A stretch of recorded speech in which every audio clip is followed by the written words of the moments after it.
back. This is John. And it's Eric. And we have no Paul again. Paulus, once again. And I guess technically we have no Ray either. Our little ray of sunshine showed up for 1 week and then... We did keep him out late. We did, yeah. Might have been in trouble. Yeah. Nah, he had to work, unfortunately. The real person job called him in, so he is looking forward to joining us again. That'll be Ray from the Arcade Archives. Yep. Right. So you guys got to check him out. We posted his link on all the stuff that we recorded with him last week. We'll keep posting it. I'll just have it like permanently added on there for now. So yeah, today this is Monday. We're recording early for the rest of the year because of the holidays and everything, just stuff getting in our way. We're going to record tonight. We're going to do our Geekly Weekly for Monday, 12/9. Let's see. So, what do you got? Anything interesting going on? Yeah. So, we're going to start with Rise. I meant personally, but personally? Yeah, we can just like roll right into the episode too. It's Christmas. Having to buy gifts and try to keep track of everything, and no shit. Avoid going to stores. Which I've somehow ended up at the store twice already, even though I hate going. But yeah, that's been it. And everything's getting delayed. You know what? This is the first year. This isn't the first year we ordered several things off Amazon, but it's the first year we ordered several things off Amazon, and they kept getting delayed and delayed and delayed. Shit I ordered 2 weeks ago hasn't showed up yet. Wow. Yeah. Yeah. Usually they're really good about that. Yeah, they are. Though I'm surprised by that, but it is what it is. You know, conveniently, most of my stuff was finished when I bought Heather her Glowforge, so I didn't have to worry about too much after that. Covered for two or 3 years. Yeah, I'm good. I'm good to go. Yeah, so in case you guys hear any kind of rummaging around in the background, that would be Heather and her crafting business that we've spoken about before. She's cranking out cups for Christmas. People are ordering tumblers like crazy. It was like $900 worth of orders she got since like she started back up after her surgery. Jeez. Yeah, they're just like, can you make me this and that, whatever. She's like, I'm gonna try. But she gets winded too, you know. Like, yeah. She's still recovering, so she's trying to get it all done. So they're coming out good. It's going. It's moving along. So all right. So on to geekly shit. What we got? We're going to start with Rise of Skywalker, even though we talk about that's a little movie we keep hearing about every week for like the last month plus. But the reason we're talking about it this week is because there's two special, exclusive trailers that are going to be. So I guess we should start with this. Today, they released their 25th TV spot.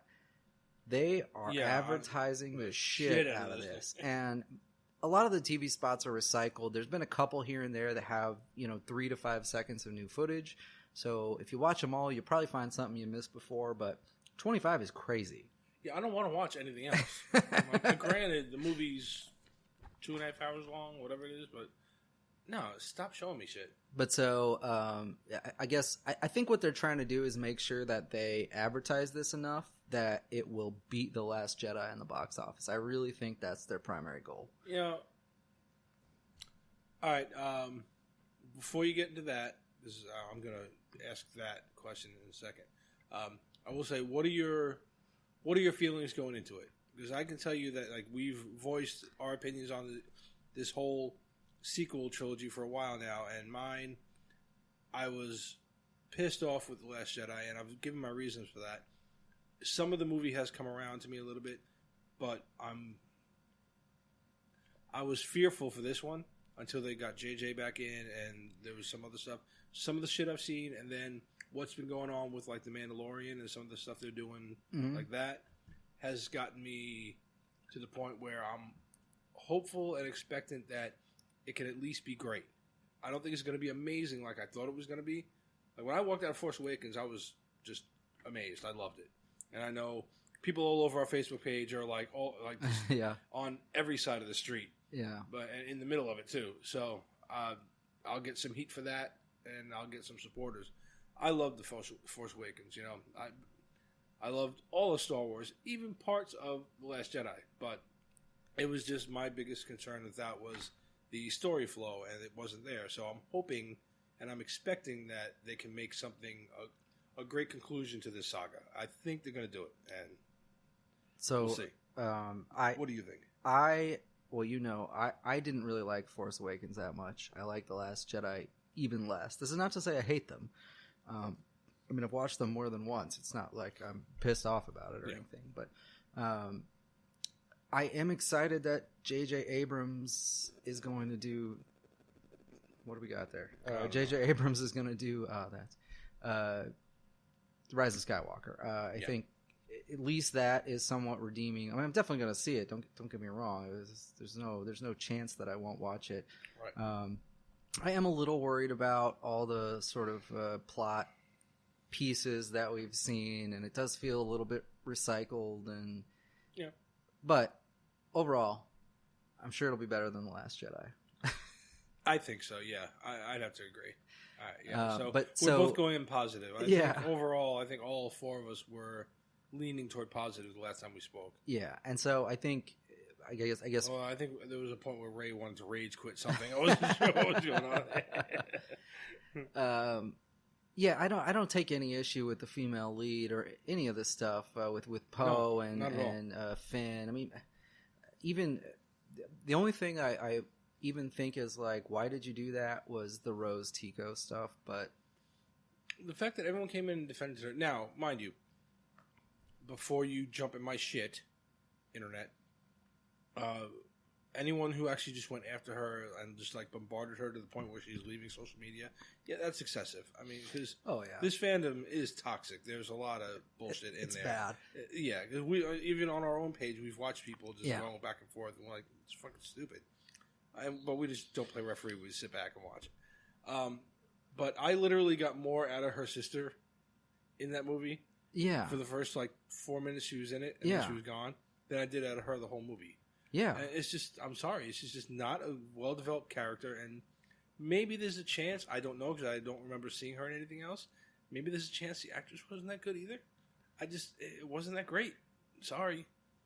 Yeah, I guess we had done a Facebook thing about strong female leads, and Paige Tico was on there, but not really Rose Tico. Not that it was intentionally excluding per se, but well, if the shoe fits. I felt like more shit would be given for putting her on the list than not, so it just went the other way.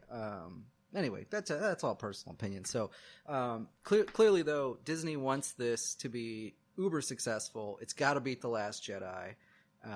You know what? I'm gonna fucking sidetrack again, but if you remember, everybody did this during the prequel trilogy too, right? Yep. They got mad about everything. The fandom was toxic. Yeah, everyone's people acting were like back this and is new. forth. Yep. And there are things in the prequel trilogy I didn't like Hayden Christensen. Not that I dislike him. I actually think he's a decent actor, but the Misa going to remind you about a couple things. Well, yeah, that too. Bigger. Fuck you. You know, people were mad about that too, and now it's kind of like forgotten because I guess this was worse in some people's eyes. The sequel, or maybe they just need something to be mad about.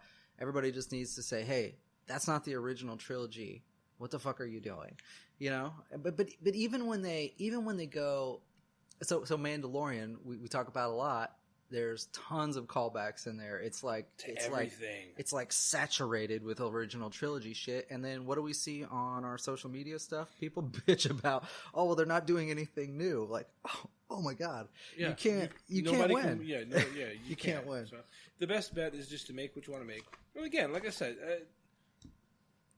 I've softened a lot on The Last Jedi, mostly because of some of the marketing, whatever that they've been doing with Rise of Skywalker and with my love of The Mandalorian. So it's regained my fervor for all things Star Wars, okay?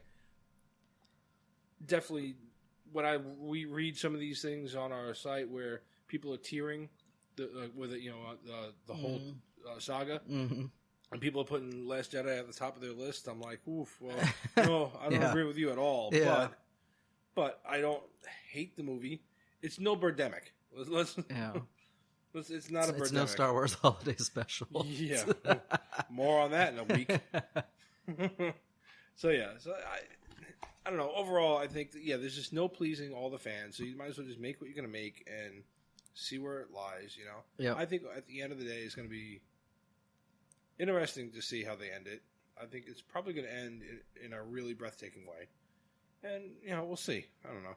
All right. So that long 10-minute tangent was just to really get into part of their I don't know, $1 billion promotion at this point for Rise of Skywalker is there are going to be 2 exclusive sneak previews to the movie that are coming out right before. So on December 14th at 2 p.m., Fortnite, of all places, Fortnite the game, is going to get an exclusive sneak preview hosted by J.J. Abrams for the movie.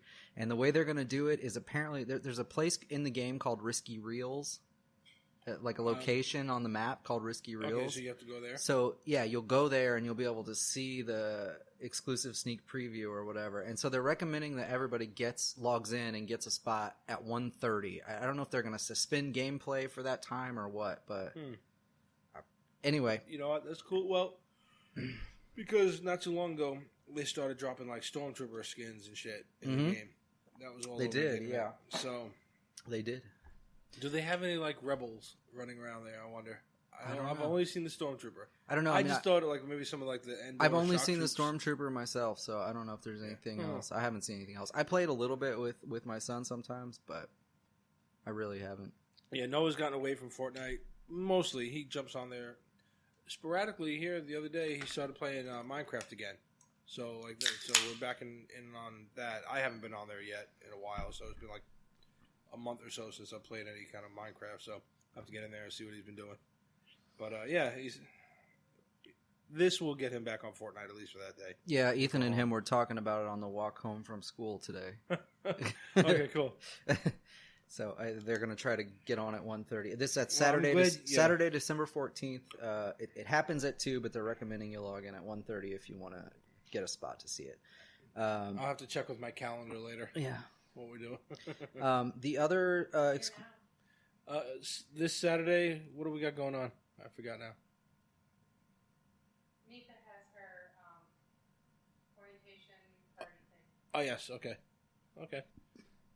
Oh, Fortnite is doing a Star Wars exclusive type of thing. A sneak preview of the movie. Yeah, it's probably only going to be like 5 or 10 minutes. She doesn't care, people. She doesn't care. Yeah, she doesn't care. So the other one that's also on here, which is relevant to you, but it'll be much easier to deal with, the episode 7 of The Mandalorian. Which you're all watching. Yeah, so I think we had speculated maybe last week or the week before about why they had done the schedule the way they did with Mandalorian, so that episode 7, instead of being released after Rise of Skywalker, is now instead released the Wednesday before. Yeah, now, and I had initially... Yeah, we thought maybe there's a connection with the movie or something. They're going to drop something in there. Anyway, that's not what they're doing. The whole reason that that's coming out on the Wednesday before is because they're doing an exclusive sneak preview for Disney Plus subscribers, and it's going to follow The Mandalorian episode 7. So you don't have to watch this the day it releases, though. You don't have to stay up till 3 a.m. It will be part of the episode 7 after credits stuff for all of eternity, I guess. So. Nice. Sweet. All right, so that was a long segue into Disney. One part of art, yeah. Just the first... A couple bullets, but so Jesus. While we're on the Disney topic, I thought it'd be worth talking about domination of Disney in the movie theaters this year, because it is December 9th, yes. It is December 9th, and Disney has got more than $10 billion in global box office receipts this year. Okay, and they still have Frozen 2 for the rest of the year, and they're going to have The Rise of Skywalker. Is that all they got? Yeah, because Rise of Skywalker is in 2 weeks. Yeah. I mean, it's only going to be 10 or 11 days, but it's going to be well over. It'll probably be $200 million on first day. Yeah, I just mean, is there anything else Disney coming out? But no, I don't think so. Because they're not going to touch. But so, I mean, this just goes to show how much of a media cinema powerhouse Disney has become with everything that they've bought. Well, I mean, they haven't even bought that much stuff. They've just bought the right properties. Yeah. Everyone's paranoid about Disney buying everything out. But they really haven't when you look at it. So There's still plenty of shit out there. Yeah. They also set the previous record, which was 7.6 billion box office receipts in a year, but that was in 2016. So they're going to beat themselves now by a long shot, because with Rise of Skywalker, they'll probably hit 11 billion or close to 11 billion by the end of the year. So blow themselves out of the water.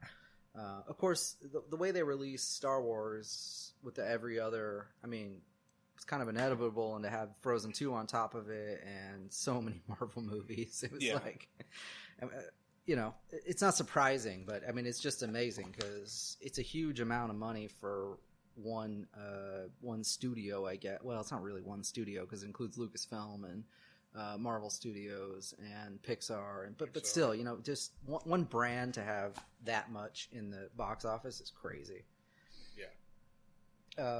So anyway, staying on box office stuff, the first trailer for Ghostbusters Afterlife released today. Yep. And I immediately dropped it on our Facebook page. Yep. And you threw it on the website, right? I haven't got around to it, but I'll do it today. Shit. I'll do that in Wonder Woman today at some point. Yeah. Or tomorrow morning at 1 a.m. Who knows? Yeah, something like that. Yeah, all right. So those will be on there, but probably by the time you're listening to this, it'll be on there. Yeah. Okay, so spoiler alert if you haven't seen the trailers, I guess. We're going to get into them here. Can you spoiler alert a trailer? I don't feel like you have to do that. Yeah, you know. I think it's nice to watch it without being told what it is. Go watch the trailers and then come back. Wonder Woman and Ghostbusters. I'm going to start with Ghostbusters. Dude. Yeah. One, this is exactly what I thought it was going to be. Okay? As far as the Finn Wolfhard, who he's supposed to be, or whatever, you know. Who's the other kid? Because I've seen him in some shit. I don't know. But I've seen him in other movies. He literally looks like a smaller version of Finn Wolfhard, so they did a good job there. Finding like someone to play a brother, or I think it's a brother. Looks like a boy. Whoops. Anyway. Oh, there goes the sponsors. Assuming gender. Oh my god. Anyway, it's interchangeable now. It doesn't really matter. It doesn't matter. As I found out.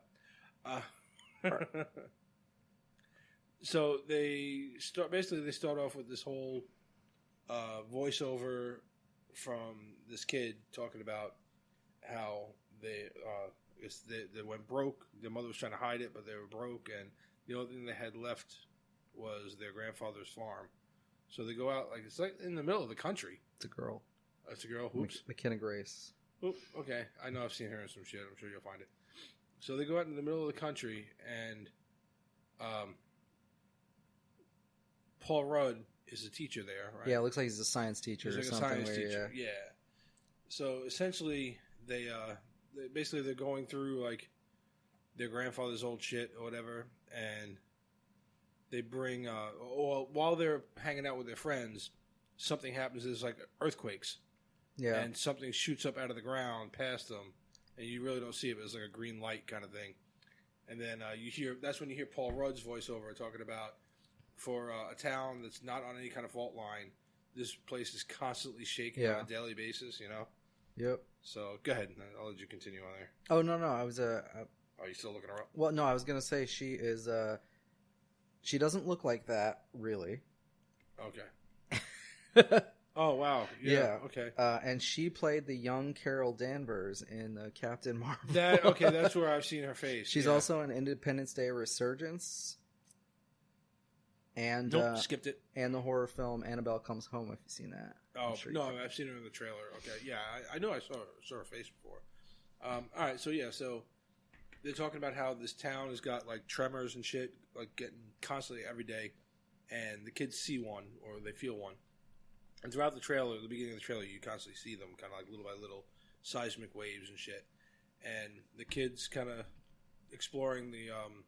it's a bunch of it jumps around, a bunch of cutscenes. Yeah. And the kids are like exploring around the farm. Yeah, which is their grandfather's farm, right? Isn't that what they're going to reveal? Yeah. Because they say... okay, so they find some shit, and they bring it to the science teacher. And the science teacher is like, this is an awesome replica, and it's a ghost trap. Yeah. And they're like, a replica of what? And he says, what? It's like a ghost trap. didn't your father tell you anything? And that's when you find out their father is gone too. Yeah. So they're like, no, it's just our mom. And we're only here because we're going through our grandfather's old stuff.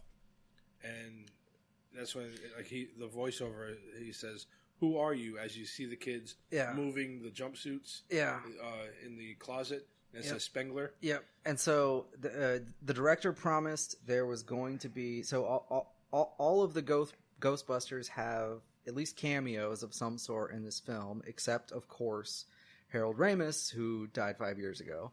Yes. But they promised there was going to be a tribute to him in this movie. Now, it seems like the kids are his grandchildren, and the house is his, and that's how this whole thing sort of Which makes sense. Yeah. Maybe, I guess after... all right, the next thing they say is, Paul Rudd says, there hasn't been a ghost sighting in over 30 years. Yeah. Now, that was the other thing that we were all talking about, like, are they going to make any reference to Ghostbusters 2 or the unfortunate reboot thingy, whatever 2 that years was. Ago, yeah, that fiasco. And, they kind of referenced it by saying none of that shit happened. Basically, they said, and he shows them footage of the Ghostbusters in New York. He said New York so there hasn't been a ghost sighting in 30 years, and then it shows the 80s Ghostbusters. Yeah, he's like, because he shows them New York was like a zombie apocalypse kind of thing, and like all these ghosts flying around, the Ghostbusters were fighting them. So whatever they did then, I guess, probably shut it down for a while. And what's happening now is they're just boiling to the surface again, or what, you know what I mean? Something like that. So, yeah, for it to be Egon's grandkids, that's just not like a nod or a tribute. Like that's a major tribute.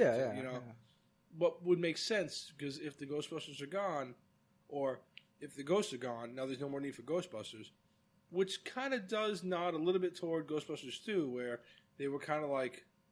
So I don't remember they were doing kids parties and shit like that? Because there wasn't a lot for them to do after the first movie. Yeah. As far as busting ghosts. They didn't skip over Ghostbusters 2, though. Not necessarily, yeah. Yeah, at least not entirely. And if you watch that thing at the very end where they show the Ghostbusters logo, the ghost is holding up the number 3. Yeah. Yeah. Right. Okay, yeah, you're right. He is. So, yeah. All right, so they're not going to ignore that. They just don't reference it, really. Mm-hmm. But... it did kind of, like, if you think about it chronologically, it makes sense. After the first one, in number 2, when they fight Vigo or whatever, there wasn't a whole lot of ghost activity that they were dealing with in the beginning of that movie, or most of that movie. So for it to like dwindle down to the point where Egon just pulls up chocks and goes across the country and settles out in the middle of nowhere, kind of makes sense. You know what I mean? Mm-hmm. So then that's the next thing you do. You see where they go into after they see you see the jumpsuit. Yeah. He opens up the barn door. Yep. And pulls the tarp back. Yep. And there Ecto it is, 1. Ecto 1. Yep. And then they're driving it around. And it apparently still runs. It runs. 30 years later after being covered in a tarp. Probably needs an oil change, but possibly. But hey, you know what? I guess scientists, I don't know. Yeah, no, really though, I'm super excited for this movie. I think the trailer. Oh, I did see one thing on social media, Twitter stuff. People were saying that this is a ripoff of Stranger Things. Now, other than the fact that they have the kid from obviously they have the kid from Stranger Things in it, and it's sort of a middle of nowhere. This is not a ripoff. Get the fuck out of here. You just don't know what. How is it a ripoff? Because Stranger Things took shit from Ghostbusters. It's exactly my point. Like, you don't know where these things started. Like, if you're saying this is a ripoff.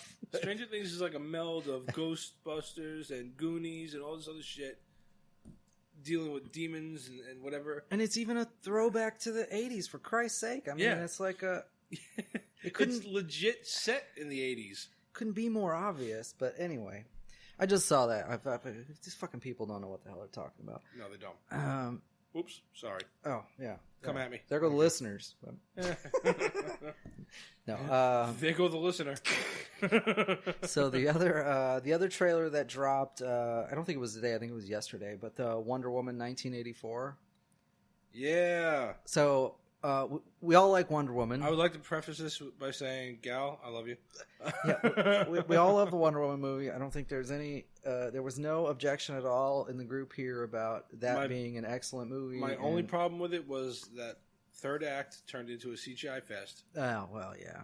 It's not a storytelling problem though. It's just. But I don't know about this one.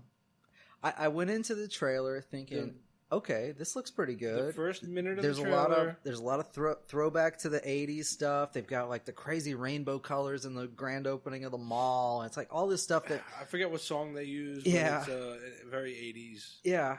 And even the way they do the 1984 with like sort of the outline with the like neon glow on it. Like everything about it feels really It's 80s. Like a Studio 64 kind of thing. Yeah. The police cars too, or like the very period. They look really good. But then... It takes a turn. Yeah. It gets to a point. Everything goes It takes a very DCEU turn. Well, yeah. Yeah. Yeah, I mean, they may just fuck themselves again by just taking things a little too far, a little too much. It was just weird. Like, it went from where it looked like it could tie in really well with the first one. I don't know. All right, you never see Kristen Wiig as Cheetah, which... Okay, fine. Save that for later. Mm-hmm. But there's a brief... She's barely in that trailer. Right toward the end, like, all the Amazons are hopping around pillars and shit. Looked really weird. Very 300-ish. But still, even that didn't really irk me. The very last few seconds of the trailer when... Well, before we get there, don't say that yet. Because the other thing about this is Chris Pine is in it. Yeah. Resurrected from the dead, brought back from time. What is going on? I don't know. They don't make any effort to explain it in the trailer. It doesn't. No, but right before she sees him, there's a voiceover from, I guess it's the villain, Maxwell Lord, saying basically, like, I can give you whatever you want. So I'm wondering if somehow he does something that brings Steve Trevor back. Yeah, but maybe. That would mean that he knows who she is and whatever. All right. I'm not sure what's going on. We're speculating on something that I think is going to bomb. Yeah, okay. But so, and then you go ahead. So he's here and he's walking around. They show them together a bunch of times. And okay, fine. So I was wondering why the hell they killed him off in the first one anyway. So, bam, he's back. Okay, we're good. The very last scenes of this damn trailer, she's fighting people with her lasso and whatever. There's a really cool nod to Linda Carter, the old school, where she takes her tiara off and whips it, like breaks a camera or whatever, which would also solve the problem of why didn't Batman know she was running around then? you know what I mean? Yeah. So they solved that problem too. So that's cool. So she's trying to work it in the shadow kind of thing. But the little tiara throw was cute. And she's fighting these guys with the lasso. The lasso's doing shit that I didn't know it could do. She's kind of got like a whip thing going on for a second, which is okay. Yeah. But then she throws it, and it literally like wraps its end around a lightning bolt, and she swings almost like Spider-Man. Yeah, she's through the sky on a lightning bolt. Yeah, exactly. It is like it looks like a Spider-Man ripoff. It's really weird. She's like left and right grabbing lightning bolts and like, what the fuck? She's using her lasso as a rope to swing, so almost like a whip, like Indiana Jones whip, from lightning bolt to lightning bolt or something like that. Yeah, like 10,000 feet in the air. It's really ludicrous. Is really weird. So I'm not a huge DC fan, which we've said many times, but this doesn't happen in the comics, right? They made this up for this. I think. I don't know. I've never seen it. Like I said, the first thing I said when we were watching it together, I was like, "What? She's in a fucking Metallica video now? She ride the lightning? Ride the lightning!" Right? So I don't know what the fuck's going on, but whatever. Hey, by the way, trivia side note, because yesterday was the I think 6th anniversary. So Metallica 6 years ago, yesterday, or whenever you listen to this, I don't know, December 8th, became the first band in the world to have played on all 7 continents when they did their the best band ever. Freeze 'Em All concert thing in Antarctica. Yep, they are amazing. So anyway, she's definitely riding the lightning. In any case.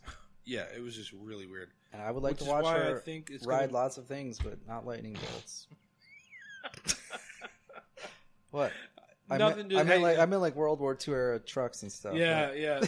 Becca, take note. That was him, not me this time, okay? That was unprovoked.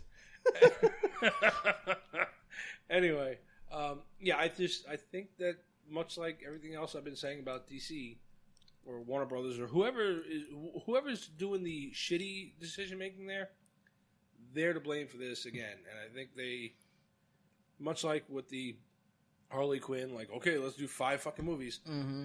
Wonder Woman does really well. Now we're gonna go over the top with it. And I don't know. I'm hoping they don't. I don't know.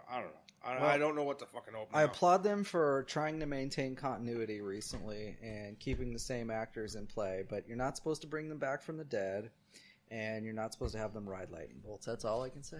It's a bridge too far. Well, she is Zeus's daughter. I'm kidding. I'm not making any justification for that whatsoever. All right, so moving on from that. Moving on, but staying on DC. I just thought that this was interesting, and we talk about it for a minute. But Mark Guggenheim, who is in charge of the Arrowverse, recently did an interview with IndieWire, and there had been a rumor running around that they wanted Nick Cage to play Superman for this Crisis on. We briefly talked about Infinite that too Earth with thing. Ray, yeah. So he admitted in the interview that he actually did reach out to Nick Cage to play Superman or a version of Superman for this Crisis on Infinite Earth crossover series thing that's going on in the Warner Brothers. Right. CW. So he didn't say why he turned him down. It was like a really long response, like he was avoiding. He's like, some people wanted too much money, some people were too busy filming other things, and some people didn't. Whatever it was, but so he obviously wasn't busy filming other things, so I guess maybe he wanted too much money to do it. But he's filming that Nick Cage starring Nick Cage being Nick Cage. But it's funny. I actually didn't know this until I was looking at it today. But Tim Burton had actually picked him up in the 90s to do a Superman film that they never published or they never made. Not published. We were talking about it with Ray. Oh, were we? Oh, I totally missed it. Holy shit. Oh, we were talking. Oh, that's right. We were talking about the National Treasure 3 thing over there. And then I said there was that whole thing with Superman, and then there's actually a documentary, The Death of Superman Lives, What Happened. And I said it was by that guy, John Schnepp. All right. I concede. I should have known this, but I somehow just... That's all good. In any case, so if you're watching or if you're looking forward to the Crisis on Infinite Earth crossover thing, it started with Supergirl on Sunday. Today, the 9th today, it happens in the Batwoman series, and then tomorrow, the 10th, December 10th, it'll be Flash, and then the whole thing will conclude with Arrow episode on December 14th. All right. It looks good. There's a lot of people coming in for this thing. Mm-hmm. Yes, there is. Yeah, there was a whole bunch of other people announced too for different, superhero version roles, I guess. Yeah, and just for the amount of people they got coming into this thing, for me, it's like the CW Arrowverse version of like Infinity War and Endgame, where they're bringing in all. It is. So for them to pull it off, even like moderately well, I'd be impressed. Because it's a TV show, so. Well, I think so far so good on that front. It hasn't been bad. Yeah. So the last thing I wanted to do on this episode, I was intending to keep it short, but probably we're at 33. Oh, okay.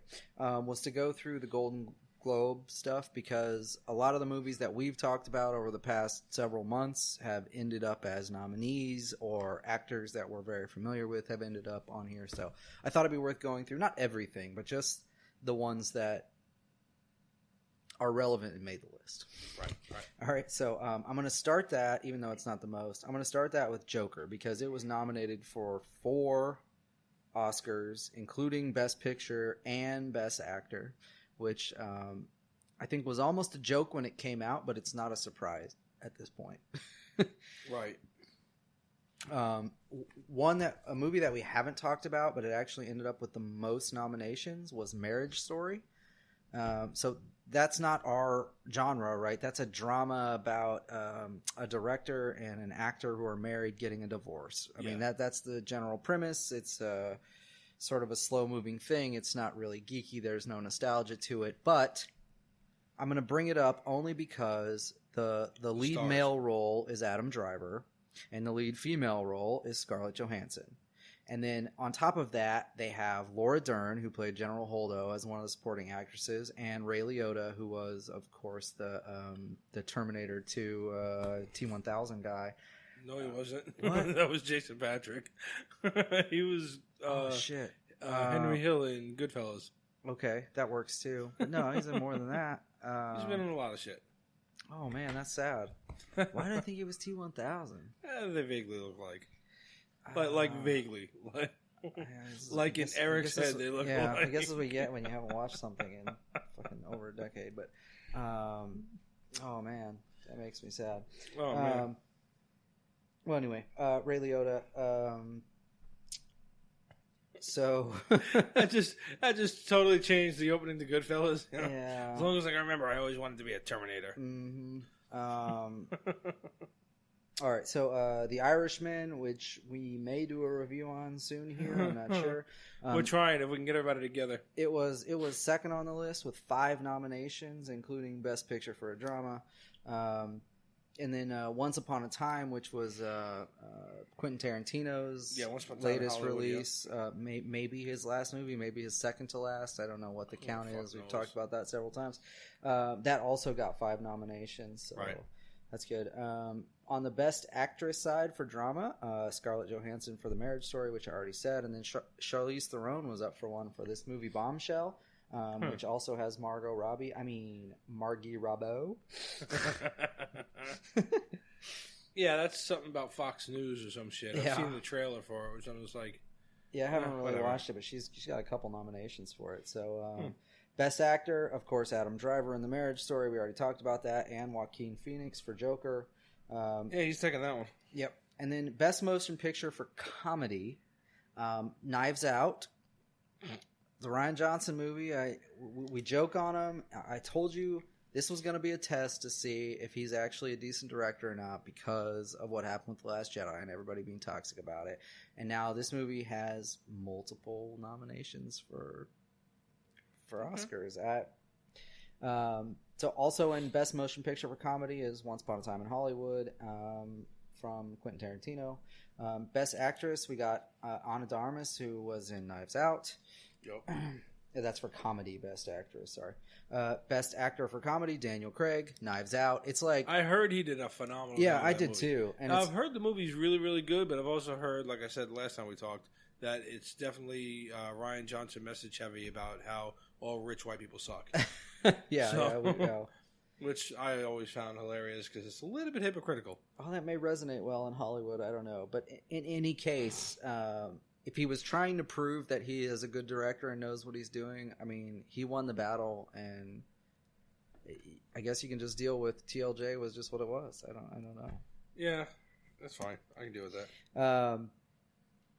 He's still a shit human being, but good. DiCaprio also has a Best Actor nomination for Tarantino's Once Upon a Time in Hollywood. Best Picture for Animated, Frozen 2, no surprise, really. Toy Story 4, also not a surprise, and fucking Lion King. I'm so mad about that. Like, I know. That was one of the worst reboot. How does this even... There is no emotion. Do they have emotionless Simba come up and accept the award? Oh God, could they?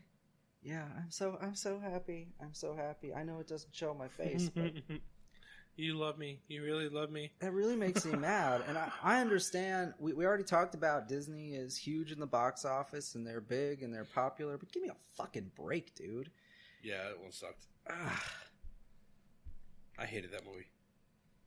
A shot-for-shot shittier remake. Yeah, right? There was maybe 10%. The only thing that's redeeming, and not for me as a watcher, but the only thing is redeeming about this is the CGI that they did is fucking epic. I mean, they look like real animals. Yeah. It is super convincing. it is amazing. But as we said way back when we talked about it, as I said on the Lion King review on the website, that's the only reason to have this movie. Yeah, is to say, hey, look at this CGI technology. Look what we did. It's fucking cool. It's amazing. It is fucking cool, but your story is the same story, minus emotion, because you can't. These are animals without any expression at all. Couldn't even get him to lift a fucking eyebrow or something. Nothing. I'm really mad that it's on there. Best Supporting Actress, Laura Dern, who of course played General Holdo. I'm sure about that one. Yeah, but this is not for that. Margot Robbie in Bombshell, as we already talked about. Margie Rabot. Sorry, which way am I supposed to say it? I don't want to confuse new listeners. It's all right. Best Supporting Actor, Tom Hanks for the It's a Beautiful Day in the Neighborhood, or whatever it is. I need to watch that. I heard he did a really good job. I haven't seen it either. Also on the Best Supporting Actor list are Al Pacino and Joe Pesci for Irishman, and then of course Brad Pitt for Once Upon a Time in Hollywood. Yep. And then Best Director, once again, no surprise, Martin Scorsese for The Irishman, Todd Phillips for Joker, and Quentin Tarantino for Once Upon a Time in Hollywood. This show will be interesting because it's completely dominated by these four. It's four movies, really. None of them are going to leave the stage. Just pass around Oscars. Just stay up there. Yep. Game of Thrones surprisingly got one nomination, and it was only for Kit Harington as best actor in a TV series, right? Which I can't argue with, but I thought it might get a little more, but nothing. I mean, nothing. Right? Nothing. That last they have really excellent pissed people off. Yeah, I know, but they have excellent visual effects. The whole storyline up until episode 8 was great. The writing was great. It was a complete epic. There was a whole bunch of shock moments. Oh no, I agree with you. And then just I to think say, but you know what? Didn't it run away with a whole bunch of them over the last couple of years though? Yeah, it has. Probably why they're like, yeah, we gave you enough. Probably. And then Chernobyl, which we talked about once before, I think. Yeah. Chernobyl? What do you call it? Chernobyl. Sunny in Chernobyl. I can pronounce it however I want. Leave me alone. The Chernobyl. I'm still going to say it that way because it sounds better. Chernobyl. The Chernobyl series got a nomination for Best Limited Series, which is no surprise. It was actually really good. We talked about it at least once before. But yeah. So that's it. I was hoping to keep it short, and I think we went 45, 50 minutes anyway. We're at 42. You good. Oh, yeah, you did good. You did all right. You're not all right, Spider. All right. And then we're... I think we're just going to jump into a Mando review, but... we'll take a break. Separately. Yeah. But, so that's our Geekly Weekly. It was kind of like, like Eric said, he kind of threw it together right before he got over here. This is something for us to talk about because last minute, we knew Paul wasn't going to be here, but then Ray had to work, so we wanted to kind of shuffle around our schedule a little bit and, do the Irishman review with Ray and Paul next week, maybe. We'll see. Might just be down to 3 of us. I don't know. I have no idea what's going on anymore. It's coming to a screeching halt. So let us know what you guys think about the news that we dropped out here today. And hit us up, whatifgeeks.com, whatifgeeks at facebook.com. Oh, sorry, whatifgeeks at gmail.com. Look us up on Facebook, which a lot of you guys have been doing, and we really appreciate. There's been a lot of interaction on Facebook. Hopefully some of you guys that are on Facebook are actually listening to the podcast, and we can start interacting there, and then kind of involve the website a little bit more. We'll jump on Facebook and try to push some of you guys over here so you can kind of actually listen to what we sound like and kind of talk to us about what we're talking about. Almost live, kind of, sort of, but not really. And maybe that'll come next year. We'll see. I think next year we're going to really make a push to go live. But that's all we got now. So Facebook, Twitter, Instagram, all that other happy shit. And so tomorrow's my brother's birthday. So happy birthday, Mike! In case you listen to this at all. Happy birthday, Mike! All right. Yeah. All right. We'll catch you guys later. Good night, Tony. Good night, Gal.